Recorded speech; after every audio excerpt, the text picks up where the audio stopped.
Yeah? Cool. Right, so who are we here with? Colin Brian Kloppies. Where are you from, Colin? I'm from Lansdowne, originally, born in District 6. All right. Um, What kind of work did you do before you ended up on? I'm an electrician. I went to technical. I went up to into. Yeah. Well, that's my trade, but I do marketing, sales, all kind of shit. So houses And at the moment, how do you survive? are big and park cars, man. Are big and park cars for money. Do a bit of car guard. Yeah. And begging. It's got that bad. Because the people don't tip. How much do you think on average do you get like a day doing what you're doing? Well, right now, my friend, it's between 20 and 100. And that, you can't survive on the streets with that thing. You never survive. Shelters. You stayed in any shelters? I've stayed in 7 And shelters. what's your view on shelters? Now, I don't know. This is my personal view, right? I think they treat you like a little child. Uh, I don't think. I think shelters are there to help you. you.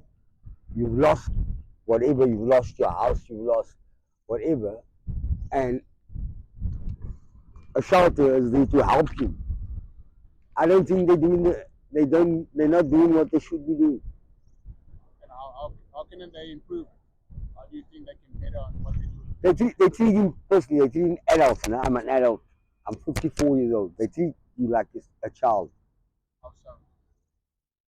in how you do things, how they want you to do things. I think that's the problem that as a well, you can ask people on the streets, and it's a repeated problem with the majority of people that have been in shelters and now find themselves on the streets. That they get treated like little children. That's why they don't like the whole setup. The one thing that I loved about the shelter is I got to shower every day, right? And at least I got to plate the food.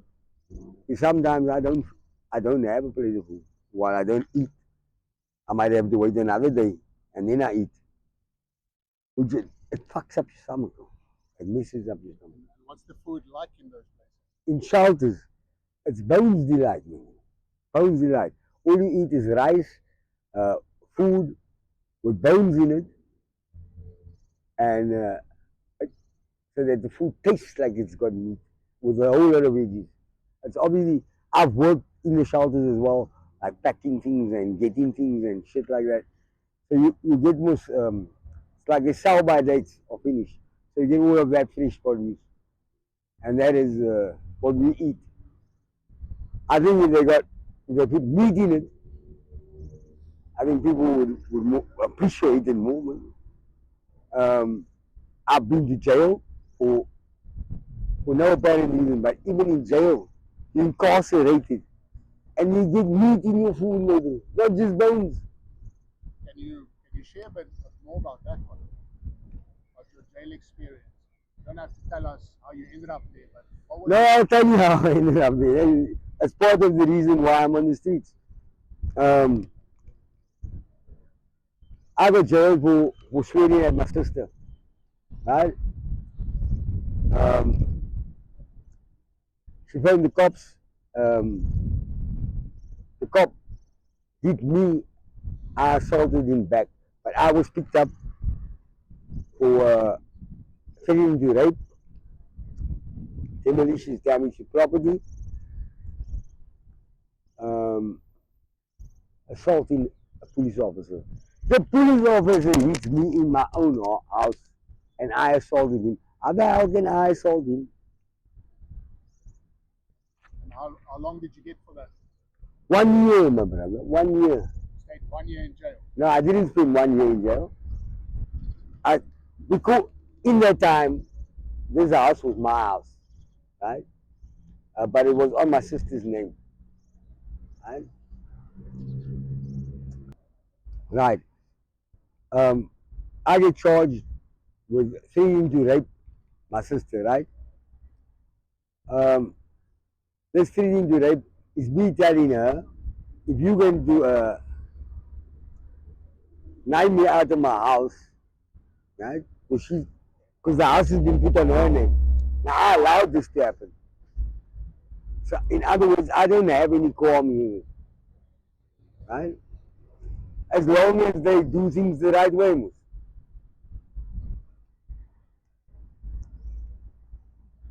What do you mean? So you got the sentence for all those charges.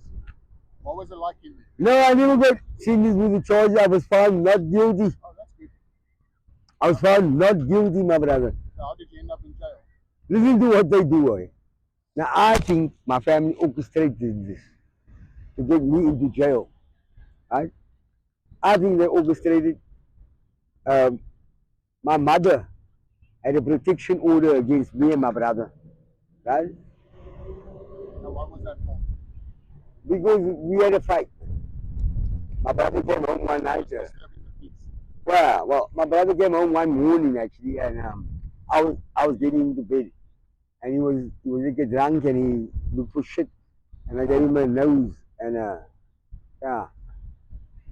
So that's why she got the protection order. They had to get four cop bands there to get me out of that house, but they locked me up. So you did go to jail for that. No,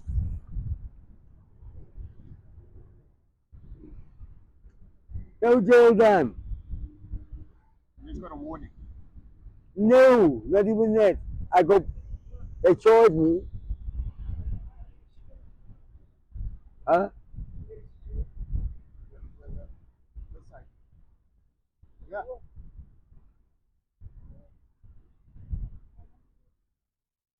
Don't understand me. Anyway, they charged me,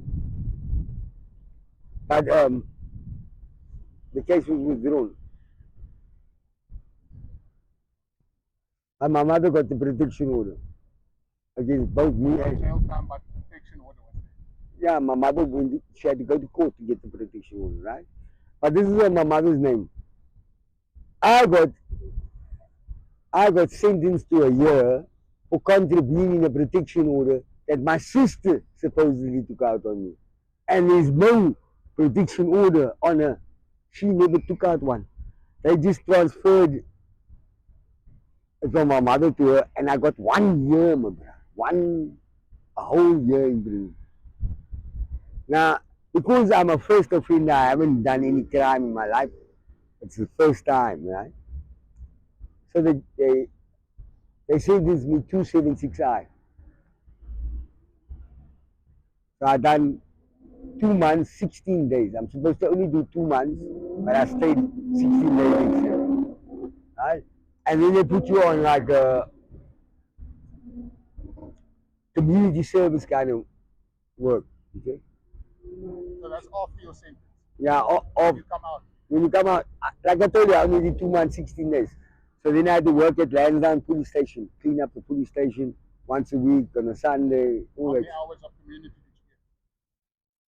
did you It wasn't stipulated. That's another thing. It's another bloody thing. Sorry, man. It's another bloody thing. It wasn't stipulated how much time. Right? Because in the end, they pull in the parole, my bro. Check it here.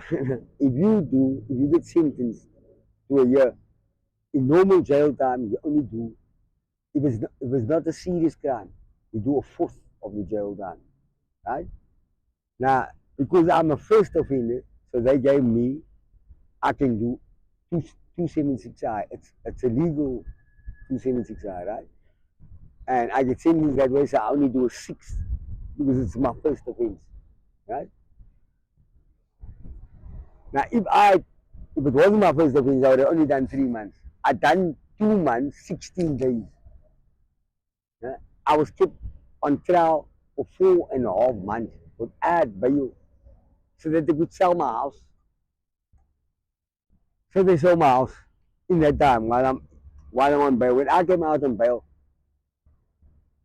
my house was already gone. I've spent 41 years in that house. Don't you think I would have loved to have cleared up my own little shit? The certain shit that was kept in my wardrobe or whatever. You know, my personal shit. I didn't get a chance to do any of that. No goodbyes. Until today, you haven't been back to that house. Yeah, I've slept on the stoop of the house. I've done lots of shit. But uh, it's not mine, man. So what does it help? Because the house stood vacant for a while. It was Got a lot bought. of good childhood memories out of that house. Yeah, it's a heritage. It's our family heritage. Our family heritage, basically. Did you get any money or funding from the sale of that house? Yeah, 68,000. Oh, so they gave you something. And what did you do with that 68,000? I went skydiving, bungee jumping. All the life experiences. Yeah. Well, personally, I think the money was well spent. I also I was going to get a flat in Luxembourg. Right, and then I somehow get locked up here in Seapool. So What that now? for an empty tick lolly. I get, yeah, man, just down the road here. For the empty tick lolly, and I spent about 4 or 5 days just waiting in the jail, and then they throw the case out. So I lose the flat. And I pay the deposit, I pay the first month's rent, everything. Everything's clear. It's Remax, you know? But I lose the flat. This is in Luxembourg, a nice block of flats. But I wanted a better one, but they wanted too much. They wanted 4.5 then. That's 2012. And how many years ago was it that you got that money? 20, 2012. 2012. Yeah. You put some away? You had a Yeah. good time. Like No, I never had a good time only. I had a good time. I mean, I went bungee jumping, skydiving. I went to go do the things I wanted to do, right? And then I stayed in Seafood Holiday Hotel, which freed a lot of the money. And I was trying to, I bought the tools. I started working like in the main road, all of that shit. So, I mean, my tools get stolen in a shelter. In a shelter. When you, why do you go look for shelter? So you get safety. They get stolen in a shelter. So, what brings you to this point where you are in your life now? What happened exactly? Well, I've been unemployed. I was in Paul's shelter when I had my tools. Within 6 days, I made 10,000 rand. In the shelter. Yeah, I was working for series fruits. Uh, it was a heritage building over 100 years. So I did a bit of maintenance, bit of painting, bit of electrical, all of that shit. But in 6 days, 10 grand with tools. I could do that in any bloody shelter. Man.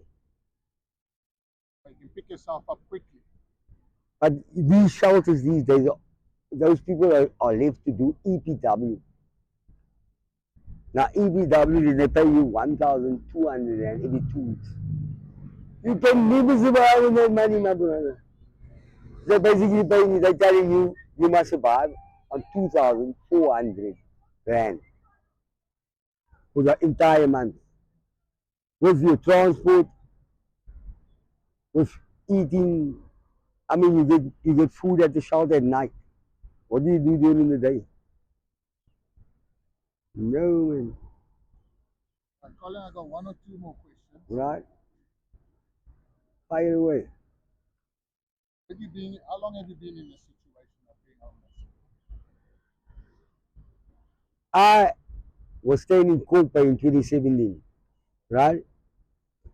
I was on the streets in Kope. I had a nice place to sleep. I was sleeping at the back of a restaurant. The lady that owned the restaurant or ran the restaurant knew I was sleeping in. She just wanted me out at 6 o'clock and everything must be kept clean, which I did. So I was cool. And the people in Kope were cool with me. I used to beg basically by ATM. I used to beg for money for food, man. And they used to give me money for food. And they used to give me money for my beer even, they say. Very nice people. Really nice people. Why did you leave there? Somehow a fight was orchestrated between me and Rastas. One guy particularly. I went with these Rastas on a trip to Wellington. We went up the mountain. Now I'm on the streets, man. You know? I got nothing. We go pick puku. Puku is a plant that the Rastas use. No, it's not just smoke. They use it. You boil it up. It makes water. It cleans you, purifies your blood. Right? So anyway, but I didn't know all this shit when you go do it. I just went to go do it because they doing it with. Fuck, something to do. Not better than just sitting. Anyway, but then it was some kind of storm here in Cape Town.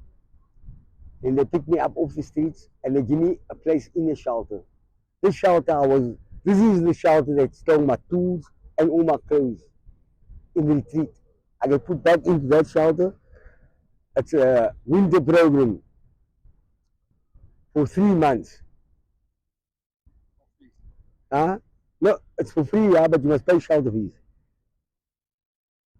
If you get employment or you're working. Now I got a friend of mine that stayed in retreat, a schoolmate of mine, right? So I bowled him for a job. He gave me work 2-3 days. It started out 2-3 days and then it progressed to 1 day a week but it wasn't because I wasn't working. I'm sure my family got to him as well and started paying him not to keep me working because he agreed with me to pay me 350 rand a day. Now I'm an electrician, say that's a little money. That's pussy money. That's little bits. But I checked right, I'm gonna take the job, it's better than nothing. But I ended up doing shit work, paint work and he started paying me 150 a day. You know, how do you live, maybe? Then you must live by shelter fees. Anyway, the whole lot they picked us up in Cape Town, right? They took us to Napier Street. From Napier Street, we were pushed out to a shelter like retreat, right? Now, I told you I was there before. I'm the only one that the winter program gets pulled in on. I must leave. I tell this woman, are you mad? You not telling me, she's the shelter manager, right? I tell her, are you mad? Now you sending me back to the streets. And since that time, I've never been back into a shelter. I've been on the streets. That's 2017, the 2nd of October. I will never forget the date, people. I looked this woman in the face. You have pulled me off the streets. Now I must come in right while I'm living. I'm living more decently. I'm clean. You want to send me back there? This is a shelter manager, and she tells me, yes, we are red flagging you. Now, how do you get help? So last question, Colin. Last question. Obviously. It upsets me. Really is. A bitch like that. She's now the CEO of the shelter. She's the CEO. She's the boss that runs all the shelters now. She's putting homeless people out in the street. Back to the streets. Tell me how she does it. When I signed to go and stay there, the first time I came out of jail, yeah, this is the second shelter that I go to. I come out of jail, my clothes and my tools are still by my sister's house, right? So it's safe. But now I'm on the streets, so I need to get off the streets. So I go and see them. They put me in a retreat shelter. I go there. Now my mother and my sister's telling me, no, we don't want your clothes. My ass, you're not keeping it safe here. You must take your tools and your clothes with you to your shelter. Right? So I take it with me to the shelter. In the end, I decide to leave the shelter. But now I got the tools and the clothes locked up. So I'm checking its safeness. Because if I move back to my old house, the next door neighbors, they gave me a place in a Wendy house to sleep. Now, I was still about Lansdowne because that's my hometown. So I moved back there. Anyway, so my tools and my clothes just disappear. They say afterwards they put it in the shelters thing about 7 days. If you don't come and fetch any of your belongings in 7 days, they can appropriate it from you. That's stiff, and it wasn't in the contract. Now they have it there though. They do have it there now. Anyway, Colin, last question. How do you how do you feel in your position? Do you feel that there's a way out? Do you feel like there's somebody can assist you in getting out of this position, or do you feel like you are capable of getting yourself out of this? of course I'm capable of getting myself out of the position, but I'm telling you that there's a whole lot of money that's owed to me by my family, and they would prefer me to stay in the situation because then they've got excuses for people. That's why I told you. You see this? I want them to see it. Maybe. I drink red. This is 5% alcohol. It's a cider. I'm no alcoholic. But what the hell do you expect me to do, my brother? I must eat, and then what do I do? After I'm eating, I must have something to drink. I must have something to smoke. I smoke cigarettes. I smoke weed. But that all costs money. So that means I got to scuttle for it. Have you tried reaching out to your family? I think I've tried enough times. You've tried with no response. So they helped me with a 100 rand here and there. My brother was 100 rand now. My situation within 4 hours or within a day, it's back to the same. My aunt, this one, maybe. My aunt, my aunt takes me in for a few days, and then she throws me out because she's telling me I'm drugged up. Huh? But I told her I'm going to a bar to go and watch Manchester United play. Right? You're a Manchester fan. I'm a Manchester fan. Right? Too. And then she throws me out back to the streets. She tells me I'm drugged up. I tell her, no, I'm not at all drugged up. I told her I'm going to go watch the game.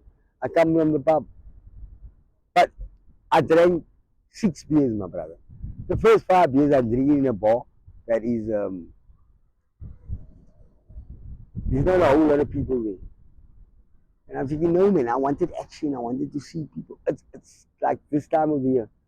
I think it was just after Christmas or something, or just before, after Christmas, something like that, after Christmas. But this time of the year, so I'm staying in a house now or in a room. I want to get out. I want to see what's going on. So I decided to go sit in another bar next door, and I drink 1 beer there, and they must have had drugs in that beer, maybe. But I'm telling you, it's my family. My family is involved in doing all this shit. And then when I come back to my aunt, who's my family as well, then she tells me, no, you drugged up. And I don't know, I'm not drugged up. You take any drugs? I used to, man. I've done various drugs through my life. But I'm no drug addict. Yes, I was. I will admit to that any day, any time. You changed. No, obviously. Uh, I don't see. I think drugs should be used recreationally and recreationally alone. That's my personal opinion. Yes, I know a lot of drug addicts, and I know they're gonna disagree with me on that one.